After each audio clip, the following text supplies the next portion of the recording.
Dans cette partie, on va apprendre sur la théorie des orbitales moléculaires à démontrer l'expression des orbitales moléculaires de la molécule de dihydrogène.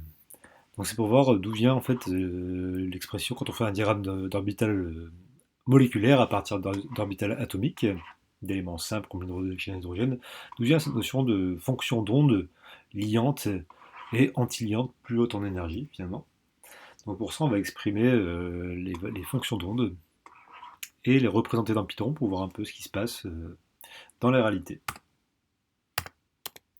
Alors, d'abord, ce qu'on va faire, c'est qu'on va poser les approximations qui vont bien. Donc on va considérer la molécule H2. Alors si je vais faire ici les électrons, hop, les noyaux, c'est très très succinct. On va poser comme approximation plusieurs approximations. L'approximation de Born-Oppenheimer.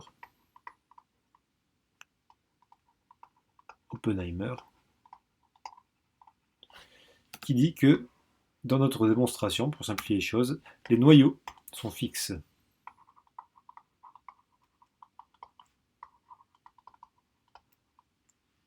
Voilà, ils ne bougent pas.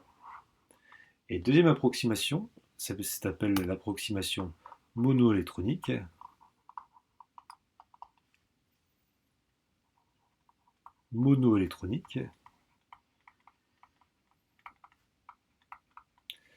Qui dit que les interactions électriques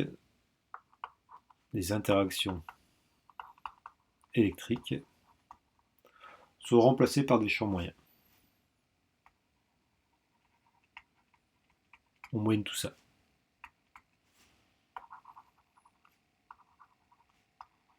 Par des champs moyens. Et pour résoudre ça, on va utiliser ce qu'on appelle la méthode des CLOA, des combinaisons linéaires des orbitales atomiques. Combinaison linéaire des orbitales atomiques.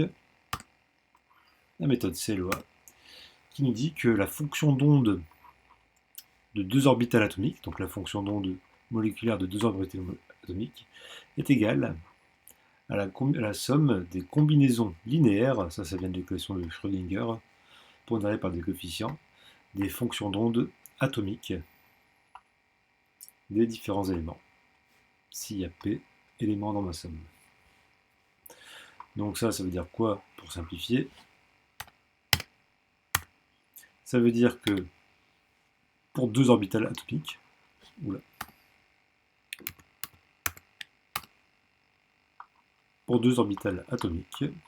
la fonction d'onde totale sera égale à un coefficient A fois la fonction d'onde atomique de A plus un coefficient B fois la fonction d'onde atomique de B.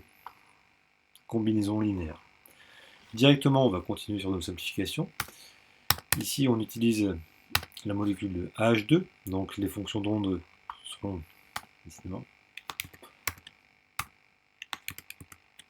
les fonctions d'onde sont les fonctions d'onde 1S de H1 et 1S de H2. Donc, de ce fait, l'orbitale moléculaire liante correspondante sera égale à un coefficient 1 fois l'orbitale 1S de H1 plus un coefficient 2 fois l'orbitale 1S de H2 et la fonction d'onde antiliante sera égale à un coefficient 1 fois 1S de H1 plus un coefficient 2 fois 1S de H2. Tout simplement. Et on va encore simplifier tout ça en disant que comme on a une molécule de dihydrogène, eh ben, les coefficients des deux orbitales adossés aux orbitales atomiques sont égaux. Voilà. On avait vu dans la vidéo, donc voilà, ça c'est important, on avait vu dans la vidéo sur les orbitales atomiques qu'une fonction d'onde, qu'elle soit d'une orbitale atomique ou d'une orbitale moléculaire, est normalisée.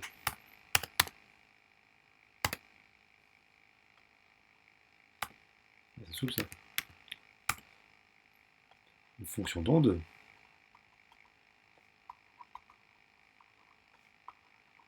est normalisée, c'est-à-dire que sa densité de présence pour tout volume est égale à 1. Donc je rappelle que sa densité de présence est égale à donc sur un élément de volume hein, est égal au module d'une fonction d'onde au carré. D'accord Comme ça. En complexe, ça s'écrit plutôt comme ça. Voilà. Donc, une fonction d'onde conjuguée.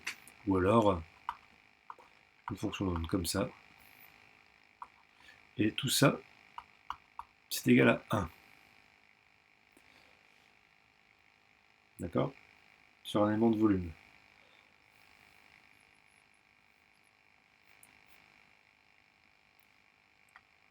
Ça va être très important. Et on va définir une deuxième chose, c'est qu'une fonction d'onde liante, donc par exemple si je vais faire un schéma, H va avoir une orbitale 1s comme celle-ci, H va avoir une orbitale 1s comme celle-ci, et ici on va voir ce qu'on appelle un recouvrement, S, et ce recouvrement est défini comme l'intégrable sur le volume de la fonction d'onde atomique de A fois la fonction d'onde atomique de B. Donc ici dans notre cas, S vaut l'intégrale sur tout le volume, donc bien sûr dV, hein, de 1SH1 fois 1SH2 dV. D'accord? Donc ça s'appelle l'intégrale de recouvrement S. Alors maintenant, ce qu'on va faire, en prenant ces deux hypothèses, ça c'est à retenir, hein, c'est important. On prend toutes ces hypothèses. Alors hop. Voilà. C'est qu'on va calculer la fonction d'onde liante ici et la fonction d'onde antiliante ici. C'est parti en distribuant. La fonction d'onde liante est égale à quoi?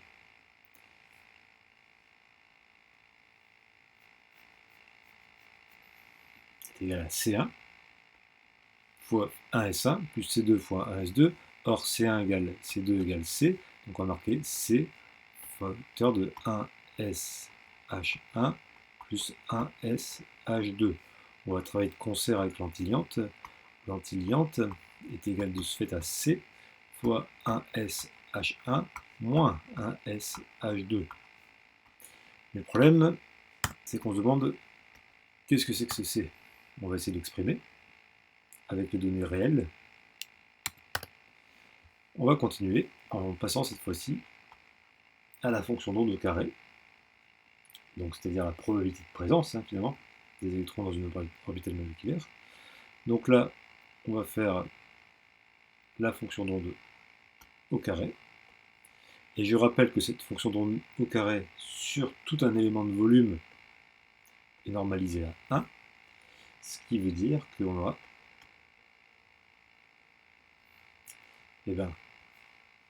C fois S1, donc ça on fait tout ça au carré tout simplement, hein, et ça fait C fois 1S, donc C carré bien sûr, fois 1S H1 carré plus C carré fois 1S H2 carré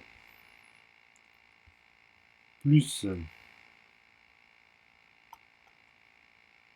2 fois C carré fois 1SH1, 1SH2. Donc là, je viens de faire tout simplement A plus B au carré égale A carré plus B carré plus 2AB. D'accord? On se trouve quelque chose qui va nous intéresser, c'est que ici, 1SH2, 1SH1 est égal à on l'assimile à l'intégrale de recouvrement S. Donc ça va nous permettre d'écrire que la fonction d'onde ici au carré, on va dire que tout ça c'est égal à 1. Et on va dire également que la fonction d'onde de 1SH1 et 1SH2 sont les mêmes finalement. Hein. Donc ça nous permet d'écrire quoi? Ça nous permet d'écrire que 1 égale à C au carré, facteur de 1, le valeur de ça, plus 1. Je rappelle que tout ça, ce sont des fonctions d'onde normalisées, plus 2 fois la valeur de ça, et ça, on l'a appelé l'intégrale de recouvrement. De la même façon ici, si je fais sigma antiliante au carré, rebelote, j'obtiens la même chose, hein. C'est a carré plus b carré moins 2ab, donc c carré fois 1s h1 carré plus 1s h2 carré, bien sûr, vecteur, moins 2ab, moins 2s. D'accord? Donc on a, tout ça c'est normalisé à 1, puisqu'on est en densité de présence. Donc ça fait que c carré 1 plus 1 moins 2s. Donc ça nous fait que, ici, on peut trouver l'expression de c qui vaut racine de 1 sur 2, facteur de 1 plus s. D'accord? Mais ici, on s'en fout un petit peu, de toute façon, puisqu'on a d'abord l'expression de c. Et ce qui nous permet du fait, si je reviens ici à ça et à ça, hop, et je vais les copier-coller pour les rapprocher. Hop. Comment on a trouvé cette fois-ci la valeur de la constante C? Et bien on va se permettre d'écrire quoi? On va se permettre d'écrire que la combinaison liante, l'orbitale liante, est égale à racine de 1 sur 2 fois 1 plus s, facteur de 1 sh 1 plus 1 sh2, et la combinaison antiliante est égale à racine de 1 sur 2 facteur de 1 plus s. On va ici avoir, plutôt que je regarde en fin de vidéo si c'est pas à moins s, de 1 sh1 moins 1 sh2, et là c'est sûr qu'on a une combinaison antiliante. Hop. Voici du coup les expressions des orbitales moléculaires liantes et antiliantes. Donc aussi on voit bien qu'on a une partie négative, positive pardon, et une partie négative. Et maintenant ce qu'on va faire, c'est faire un rappel déjà et exprimer ça dans Python, tout simplement. Donc d'abord on va dézoomer un petit peu, voir ce qu'on a fait. Donc on se demande d'où ça vient ça. On considère une molécule H2 avec les noyaux fixes et les électrons, approximation de Born-Oppenheimer, noyau fixe. Méthode des combinaisons linéaires des orbitales atomiques, c'est-à-dire que c'est la somme des coefficients fois les orbitales atomiques. Pour les orbitales moléculaires, on parle en termes de fonction d'onde. Ici, on a deux orbitales atomiques, donc Ca phi A plus Cb phi B. Comme on a un dihydrogénoïde H et H, on peut dire que C1 égale C2 égale C. Et on peut exprimer du coup l'orbitale liante qui est égale à C1 fois SH1 plus C2 fois 1SH2. Et pareil pour l'antiliante, oula, moins, on se relire. Voilà. Et ce qu'on va utiliser comme outil, c'est que les fonctions d'onde sont normalisées, c'est-à-dire que les fonctions d'onde au carré sur tout l'espace sont égales à 1. Et on va étudier également l'intégrale de recouvrement. Donc si les deux fonctions d'onde se recouvrent partiellement, l'intégrale de recouvrement est égale à l'expression de la fonction d'onde de l'orbital atomique A plus l'orbital atomique B sur le volume. Et ça, on l'appelle l'intégrale de recouvrement à petit s. Pour h, petit s vaut 0,54. Ça, c'est ce qu'on se trouve dans la littérature. Du coup, on développe l'expression des orbitales, on les passe au carré, on dit que c'est égal à 1. On en déduit de ce fait que les orbitales au carré est égal à 1 également. Et on en trouve aussi l'expression de l'intégrale de recouvrement S. Et on peut exprimer les constantes adossées aux fonctions d'onde atomiques en fonction de l'intégrale de recouvrement S qui est expérimentalement définie. Pareil pour l'antiliante. Une fois qu'on a l'expression de ça, on peut le remplacer dans les expressions des fonctions d'onde liantes et antiliantes, et on se retrouve avec les fonctions d'onde liantes et antiliantes d'un hydrogénoïde H2 avec une intégrale de recouvrement qui vaut 0,54. Et on va voir ce qui se passe dans Python maintenant. Ah oui, j'ai oublié de dire. Donc, ces fonctions d'onde atomiques 1SH1 et 1CH2, on va faire un petit rappel quand même. On va se mettre ici 40. C'est qu'elle possède une partie radiale et une partie angulaire. Donc si je veux exprimer l'expression de la fonction d'onde atomique qu'on va noter 1SH1, donc c'est ici, c'est une partie radiale fonction de R fois une partie angulaire fonction de θ et de psi. Et ici, la fonction d'onde atomique 1SH, il suffit de dire dans la littérature, c'est égal à ça, avec Z égale 1, R étant le rayon atomique. Donc on va la noter ici, c'est égal à 1 sur A0 puissance 1,5, puissance 3,5, fois 2 exponentielle de moins R, la distance entre les noyaux, sur A0, distance de... comment ça s'appelle déjà? Je ne sais plus. Voilà. Fois la partie angulaire qui vaut ici tout simplement 1 sur 2 racine de pi. On a une sphère, hein. Voilà. Et donc l'expression de ça, on va la rentrer aussi dans Python en prenant en compte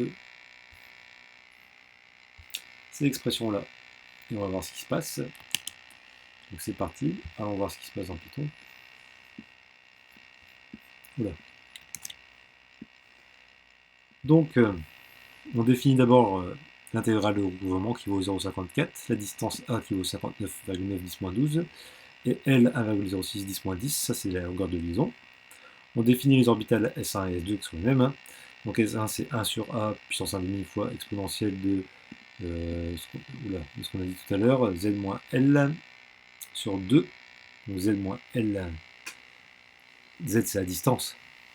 Attention, c'est les fonctions d'onde, fonction de distance, moins L la longueur entre les liaisons, donc les longueurs maximales, au carré sur A fois 1,5 de 2 pi, 2 racines de pi. Et pareil pour la fonction d'onde 2. Hein. D'accord? Sauf que là, c'est Z plus L. Pourquoi Z moins L et Z plus L. Attention, on va faire un petit dessin. C'est L, Z,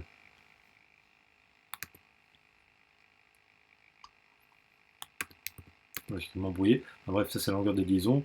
On veut balayer sur tout l'espace Z. Et ben, il y a un endroit où c'est Z moins L et un endroit où c'est Z plus L puisqu'on est dans l'autre sens pour la deuxième orbitale.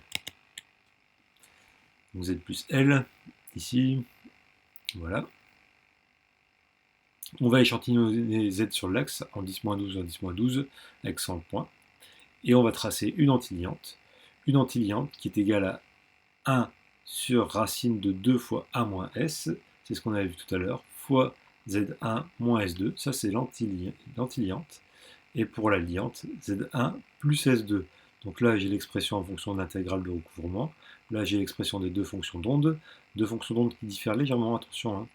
Z-L sur 2 et Z plus L sur 2, voilà. C'est bien ce que je disais tout à l'heure. Ici, on prend L sur 2, et puis on a d'un côté plus Z et moins Z. D'accord? Parce qu'on a une symétrie. Et on obtient de ce fait l'expression de la fonction d'onde AS, ASH2, et l'expression de la fonction d'onde liante. Et on voit qu'on a une densité de présence plus importante quand les deux éléments sont liés que pour les deux éléments liés séparément. Il suffit d'élever tout ça au carré, hein, pour s'en rendre compte. Pour la densité de présence, il faut élever ça au carré, mais ça sera encore pire. Et donc, on voit que du coup, l'orbitale liante est stabilisée par rapport aux deux orbitales atomiques prises dans leur état fondamental. Or que pour une orbitale antiliante, on voit que ici la densité de présence, probabilité de présence à interdistance pour une antiliante est plus élevée pour deux orbitales atomiques prises séparément que pour une orbitale antiliante, où la densité de présence est plus faible, et proche de zéro d'ailleurs, d'où son nom d'antiliante. Voilà d'où vient le mot antiliante. Ça vient de là. Voilà.